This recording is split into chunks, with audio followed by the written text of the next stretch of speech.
저는 학생들을 이제 대학에서 한 10년 이상 가르치면서 10년, 20년 전에 만들어진 커리큘럼이 그대로 돌아가고 있는 것들이 사실 학생들한테 좀 안타까운 일이고, 기본적으로 컴퓨터를 활용해가지고 신학 개발하는 것들에 대해서 이제 학생들이 모르면 대학에서 갔을 때 실제적으로 업무에 도움이 될 수 있는 교육이 필요하다 생각을 하거든요. 안녕하세요. 동국대학교 약학대학에서 미생물과 면역학을 가르치고 있는 이충호 교수라고 합니다. 세부 전공은 항바이러스제 개발에 관련된 연구를 진행하고 있습니다. 사실 신약을 개발하시는 분은 다 아시겠지만, 신약은 단순하게 하나의 파라미터를 옵티마이즈 하는 과정이 아니라 너무나도 많은 것들을 한꺼번에 적합화해야 하는 과정들을 가지고 있는데요. 그렇기 때문에 약물의 물성들도 적합화를 해야 되고, 거기다가 독성과 약효, 또 여러 가지 제형까지를 포함한 다양한 것들을 함께 옵티마이즈 해야 하는 것들이 참 어려운 점인데, 그런 것들이 이런 하이퍼랩을 통해서 여러 가지 것들에 많은 도움을 받을 수 있을 것 같습니다. AI가 발전을 하면서 여러 가지 분야에서 AI 도움을 받고 있지만, 아직까지 신약 개발에 AI 툴들이 사실은 크게 활용되지 못하는 게 사실이었었는데, 약물의 구조를 집어넣자마자 독성들이 튀어나오고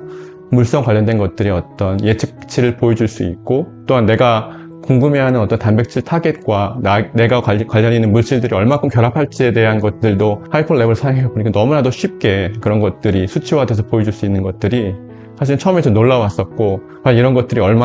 어디까지 활용될 수 있을지에 대해서 많은 기대를 갖게 되었습니다.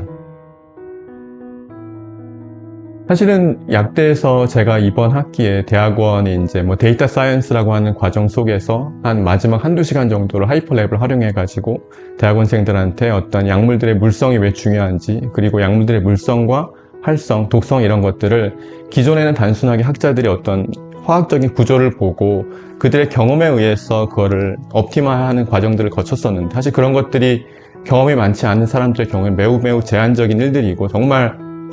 스페셜티를 갖고 있는 어떤 의학 화학자만이 할 수 있던 일이었었는데, 이번 하이퍼랩이라고 하는 툴을 이용해 가지고 학생들에게 직접적으로 약물로 사용되는 것들의 물질의 구조를 넣고, 그 구조에 그 약물들이 바인딩하는 타겟 프로틴의 구조를 집어넣고, 거기서 얻었던 여러 가지 바인딩 에너지나 여러 가지 물성들이 왜 다른 물질에 비해서 좋게 나왔고 이 약이 될 수밖에 없었던 것들에 대해서 정말 수치적으로 볼 수 있다고 하는 것들이 어떤 교과서에서 얻을 수 없는 실제적인 경험을 할 수 있는 매우 재밌었던 툴이었었고,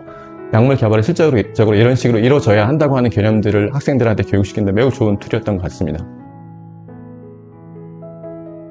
하이퍼랩을 보니까 여러 가지 정말 코딩을 모르는, 특히 AI의 개념을 잘 알지 못하는 분들도 손쉽게 사용할 수 있다는 큰 장점이 있다는 것을 발견하게 되었습니다. 다른 웹사이트보다는 기본적으로 깔끔하고 유저를 많이 생각한 인터페이스로 잘 만들어 놓으신 것 같아요. 사실 제가 제일 좋았던 부분은 프로틴 타겟을 설정한 다음에 기존의 어떤 리간드와 인터랙션들을 정말 시각적으로 보여주는 툴들을 너무너무 잘 만들어 놓으셨더라고요. 프로틴 리간드를 시각화하는 툴들이 매우 덩치가 무겁고 어려운 프로그램들이 많아서 사실 학생들이나 저도 하더라도 되게 마우스를 가지고 직관적으로 접근하기가 매우 힘들거든요. 그런데 하이퍼랩에서 만들어 놓은 그 비주얼리제이션 툴들이 보니 매우 가볍게 잘 돌아가게 만들었었고, 리간드와 프로틴의 어떤 인터랙션들을 볼 수 있는 매우 이센셜한 툴들만을 잘 모아 놓으셔가지고 클릭 몇 번만으로도 리간드와 인터랙션, 내가 원하는 어떤 컴파운드가 어떤 식으로 프로틴에 결합하는지에 대해서 매우 상세하게 잘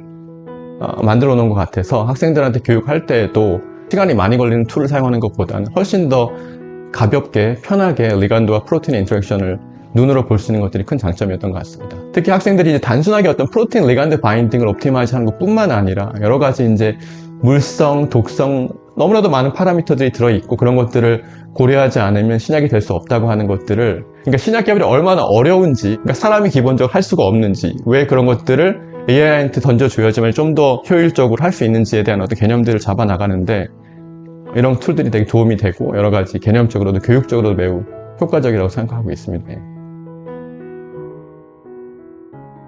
예를 들면 아스피린이 사이클 옥시지네이즈 이니비터로 사용되고 있는데, 이게 왜 잘 되는지에 대한 어떤 개념들이 교과서에는 사실 나오지가 않거든요. 제가 교육 시간에 했던 재밌던 것들 중에 하나는 그 FDA 라이브러리가 거기 버추얼 스크린 하게 되어 있는데, 제가 알고 있는 타겟 프로틴을 집어넣고 그걸 돌렸을 때 기존의 약물로 쓰이고 있는 걔가 이제 넘버 1등, 2등이 나오는 그런 것들이 보여주더라고요. 그런 것들이 확실히 얘가 1등이 될 수밖에 없기 때문에 얘가 약이 될 수밖에 없다. 교과서에 나오는 약물들도 실제적으로 그렇다라고 하는 것들을 생물학적으로 보여줄 수 있어서 매우 좋은 것 같아요. 저는 학생들을 대학에서 한 10년 이상 가르치면서 기존의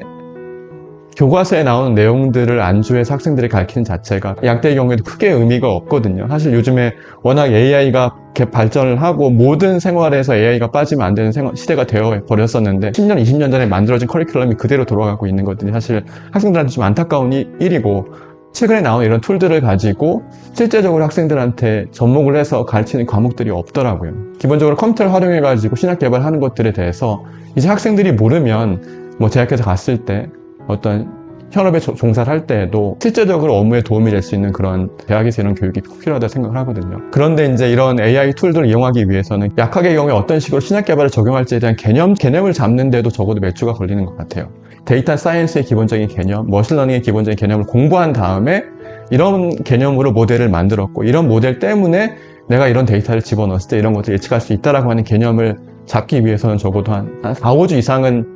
공부를 한 다음에 이런 AI 툴 같은 하이퍼랩을 이용하면 훨씬 더 개념적으로 내가 이해를 하면서 사용할 수 있는 장점이 있다고 생각합니다. 사실 이런 약대나 의대 이런 커리큘럼이 워낙 지금 고정된 측면이 많아서 새로운 것들을 넣기가 좀 쉽지 않은 측면이 많긴 해요. 근데 제가 사실 이걸 사용해 보니까 학생들이 훨씬 더 재밌어하고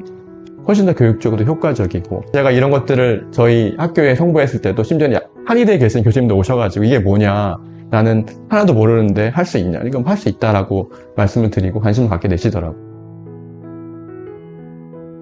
기존의 어떤 이센셜한 것만 잘 뽑아내신 것 같아요. 사실 신약 개발이 워낙 복잡하고 워낙 머리 아픈 것들이 많거든요. 근데 그런 것들 중에 정말 깔끔하게 필요한 것들만 잘 뽑아내신 것 같고, 기존의 약학을 모르시는 분들도 잘 접근할 수 있게끔 잘 만들어 놓으신 것 같아요.